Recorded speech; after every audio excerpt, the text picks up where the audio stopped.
All right, thanks, Carrie. Well, the McFaddin-Ward House Museum is hosting another cool lecture. This one is looking back at one of the deadliest hurricanes in U.S. history, the 1900 Galveston storm. Oh, I have to sneeze. Excuse me. Author and researcher Shelly Kelly will share what we've learned from that disaster, followed by Jefferson County Judge Jeff Brannick with insights. And Sarah Parker is here with more. Thank you, Sarah, for joining us. Thank you so much. No, it's okay. So, you know, when it comes to this hurricane that happened, we all know that it was massive and big, but, you know, what do people not know that you feel like they'll learn more about you know, for the lecture? Yeah, well, I think that a lot of people do know that it was the deadliest natural disaster in U.S. history. And this is really an interesting topic that I think has a lot of relevance to our area because we are no strangers to hurricanes. Galveston is so close by. So Shelly was an archivist at the Rosenberg Library in Galveston, and she worked to transcribe survivor stories, oral histories that were given of people that lived through the storm. So these eyewitness accounts of how devastating it was, and they had no warning back then, no way of knowing. This is before the seawall. So through these human stories, you're really gonna see how very badly it can go when you're impacted by such a massive hurricane.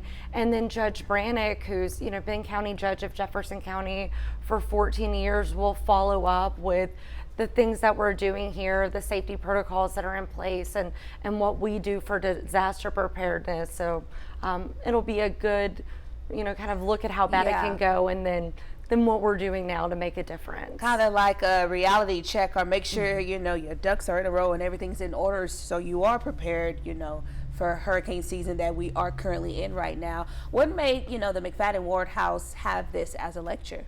Hi, it's just such an important historical event for the Southeast Texas community. Always we try to bring in topics that we think have local relevance and local interest. Our lecture series is really popular, so we do feel like we've got a lot of interest in this one. Seating is limited in our lecture hall.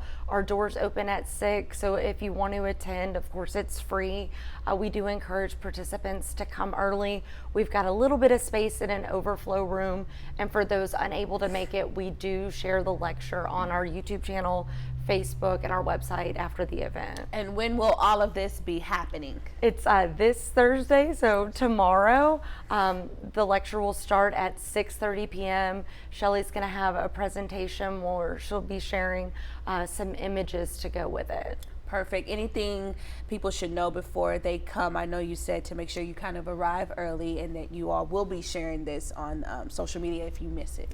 Yeah, really just arrive early, and we're so excited to bring this topic. In doing our research, we actually discovered within the museum's own historical record, Cecilia Smith, longtime maid of the McFaddin family. She was born in 1900, the year of the hurricane, but in 1915, when she was 15 years old, she was eyewitness to a 1915 hurricane. So this is 15 years after the great one. The seawall had been built. So we have shared on our social media channels, if you follow us, her eyewitness account of what it was like to ride out one of these storms. And it's really fascinating when you think how quickly information travels today, how different it was back then. Very interesting information you all will be sharing tomorrow. Again, thank you, Sarah. Always a pleasure to have you on our show. Thank you for having me. Of course.